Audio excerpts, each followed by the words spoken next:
오늘 우리가 함께 읽은 사무엘하 5장 10절 그 전체 본문 가운데 보면 드디어 이제 다윗이 이스라엘의 전체의 왕이 됩니다. 그가 기름 부어 세운 것이 10대 때였습니다. 사무엘을 통해 이스라엘의 왕으로 기름 부음을 받았습니다. 그때 다윗은 자기 일, 목동 일을 하고 있었습니다. 목동 일을 관두고 있던 것도 아닌데 다른 일을 하고 있었던 것도 아닌데 평범하게 자기의 일을 할 때 부름을 받아 기름 부음을 받았습니다. 자기의 일을 하고 있었는데 기름을 부었다. 기름 부음을 받았다. 작은 것에 충성되게 살던 때였습니다. 그렇게 작은 것에 충성되이 살다가 우리가 함께 읽진 않았지만 이스라엘의 온 장로들이 헤브론에 있는 다윗에게 찾아가 우리의 왕이 되어 달라고 말을 하고 있습니다. 그렇게 왕이 되어 달라고 말했을 때가 언제였습니까? 4절과 5절에 보면은 30세라고 합니다. 헤브론에서 이제 유다의 왕으로 다스린 지 30세에 됐을 때 이제 모든 이스라엘의 족속들이 찾아가서 왕이 되어 달라고 요청한 것입니다. 우리 함께 4절과 5절의 말씀을 같이 읽기 원합니다. 사무엘하 5장 4절과 5절의 말씀 같이 함께 읽기를 원합니다. 사무엘하 5장 4절과 5절의 말씀 같이 읽겠습니다. 다윗이 나이가 30세의 왕위에 올라 40년 동안 다스렸을 때 헤브론에서 7년 6개월 동안 유다를 다스렸고 예루살렘에서 33년 동안 온 이스라엘과 유다를 다스렸더라. 아멘. 30세에 이제 왕이 되어서 70세로 죽을 때까지 몇 년입니까? 40년 동안 이스라엘의 왕으로서 쓰임 받게 됩니다. 40년이라는 이 시간의 왕 위의 기간은 결코 짧은 시간은 아닐 것입니다. 그가 골리앗과의 싸움에 나가 이겼을 때가 10대 후반이었습니다. 짧은 기간 동안 사울 왕의 신하로 있었습니다.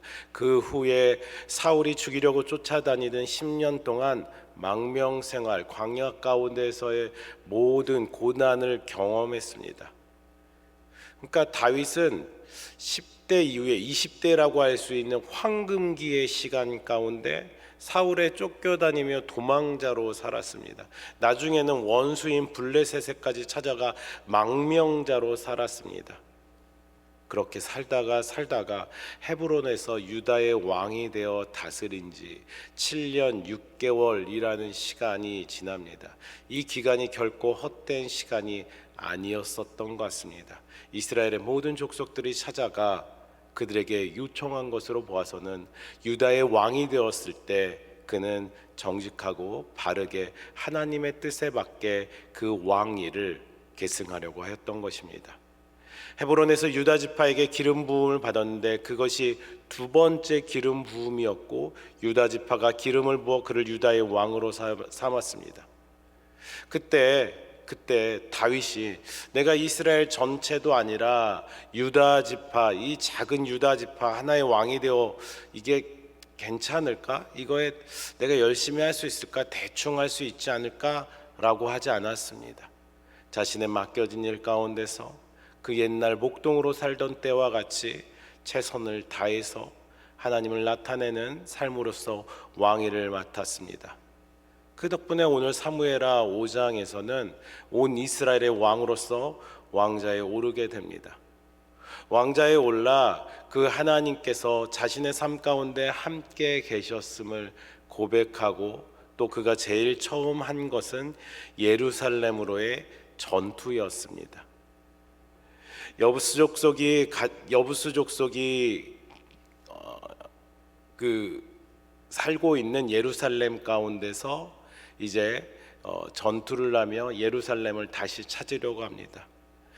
우리가 함께 읽진 않았지만은 제가 읽도록 하겠습니다. 사무엘하 5장 말씀 가운데 5장 8절의 말씀입니다. 그날에 다윗이 이르기를 누구든지 여부스 사람을 치거든 물 기른 데로 올라가서 다윗의 마음에 미워하는 다리 저는 사람과 맹인을 치라 하였으므로 속담이 되어 이르기를 맹인과 다리 저는 사람은 집에 들어오지 못하리라 하더라 라고 합니다. 이렇게 말한 데서는 여부스 사람들이 다윗이 이제 예루살렘을 공격하려고 할 때 결코 들어올 수 없다, 결코 맹인과 다리 저는 자라도 너를 물리칠 것이다 라고 말합니다.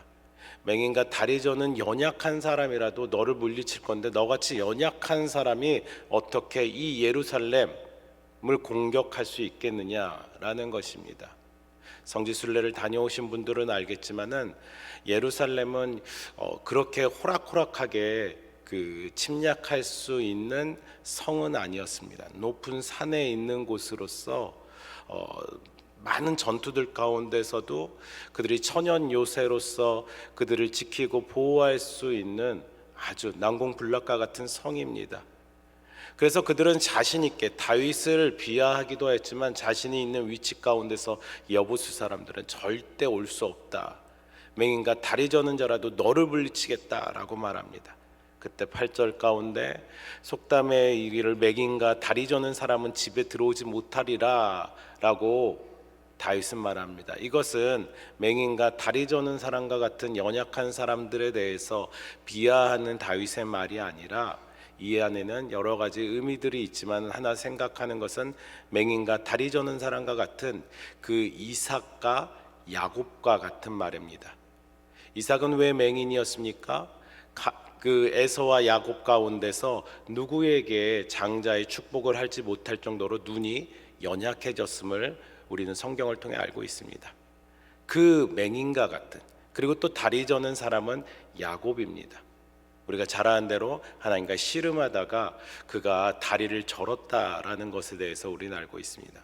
맹인과 다리 저는 사람과 같은 그런 일이 우리 삶 가운데 도저히 더 이상 일어나지 않을 것이다. 그래서 나는 일어나서 저 예루살렘을 공격하고 예루살렘을 침략할 것이다 라고 말합니다. 그리고 그는 그의 고백대로 그 예루살렘을 점령하게 됩니다. 그리고 그 성에 살면서 다윗성이라고 이름합니다. 그리고 우리가 오늘 함께 읽었었던 본문 10절의 말씀이 이 사무엘서의 저자는 이야기하고 있습니다.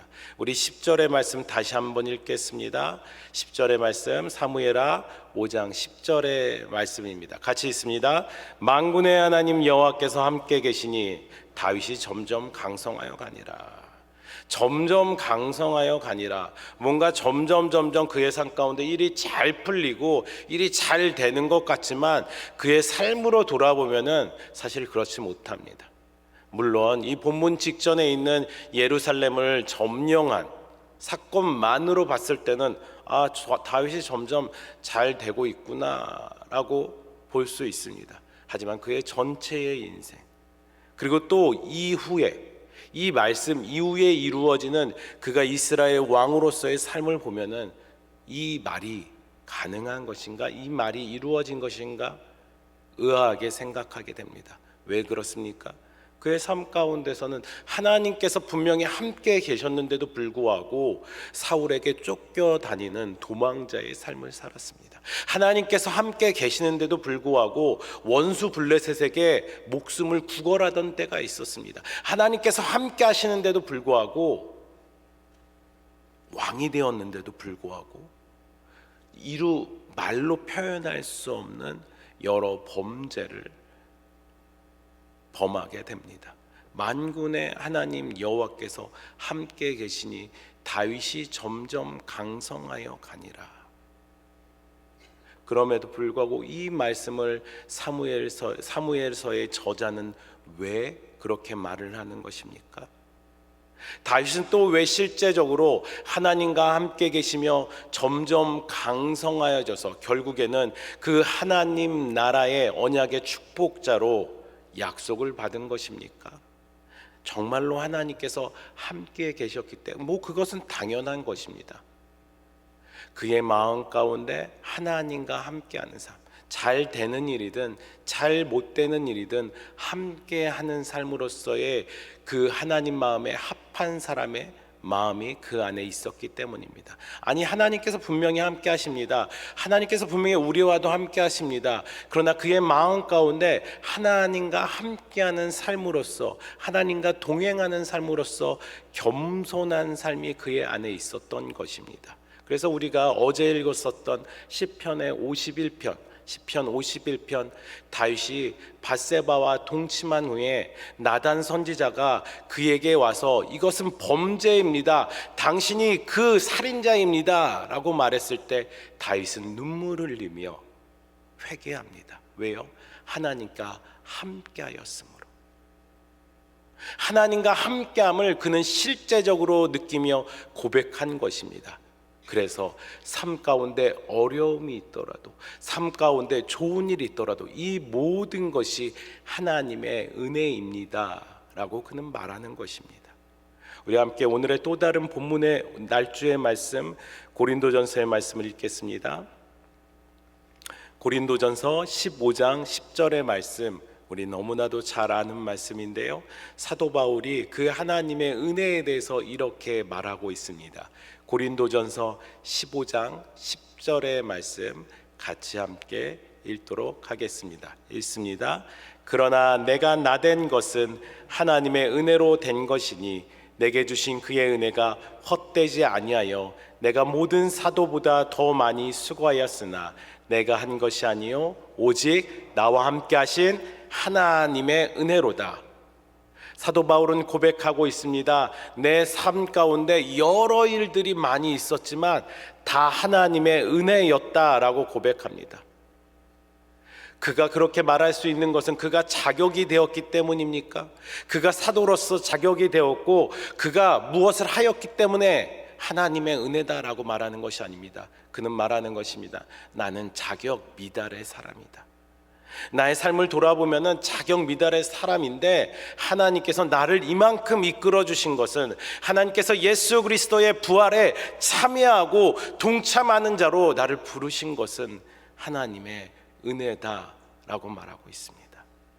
우리 삶 가운데 크고 작은 일들이 반복됩니다. 나쁜 일도 있고 좋은 일도 있습니다. 우리의 건강 또한 그렇습니다. 좋을 때도 있고 나쁠 때도 있습니다. 우리 인간 관계도 그렇습니다. 좋을 때도 있고 나쁠 때도 있습니다. 우리의 통장 잔고도 그렇습니다. 좋을 때도 있고 나쁠 때도 있고 그렇습니다. 하지만 그 모든 것이 하나님의 은혜가 되시길 주의 이름으로 축복합니다. 그렇게 되기 위해서는 무엇이 필요합니까? 하나님이 우리와 함께 하실 때 이것이 모든 것이 하나님의 은혜다라고 말할 줄 믿습니다. 하나님이 여러분들의 삶 가운데 함께 하십니다.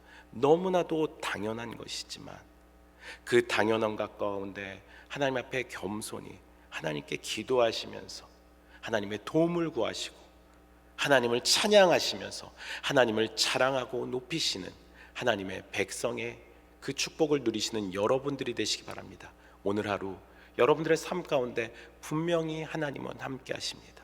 크고 작은 일 가운데 하나님 함께 하심으로 하나님 의지하며 하나님 찬양하고 나아갈 수 있도록 이 새벽 아침 하나님께 기도하며 하나님의 도움을 요청하시는 여러분들 되시기 바랍니다. 자격 미달의 사람에게 하나님께서 은혜 주셨는데 우리에게도 하나님께서 도움을 주시고 그 하나님의 능력 가운데 살아가게 하여 주실 줄 믿습니다. 이 아침 같이 함께 기도하며 하나님께 그 은혜를 구하시는 여러분들이 되시길 주의 이름으로 축복합니다. 우리 주기도문으로 같이 함께 고백합니다. 하늘에 계신 우리 아버지여, 이름이 거룩히 여김을 받으시오며 나라의 임옵시며 뜻이 하늘에서 이룬 것 같이 땅에서도 이루어지이다. 오늘날 우리에게 일용할 양식을 주옵시고 우리가 우리에게 죄 지은 자를 사하여 준 것 같이 우리 죄를 사하여 주옵시고 우리를 시험에 들게 하지 마옵시고 다만 악에서 구하옵소서. 대개 나라와 권세와 영광이 아버지께 영원히 있사옵나이다. 아멘.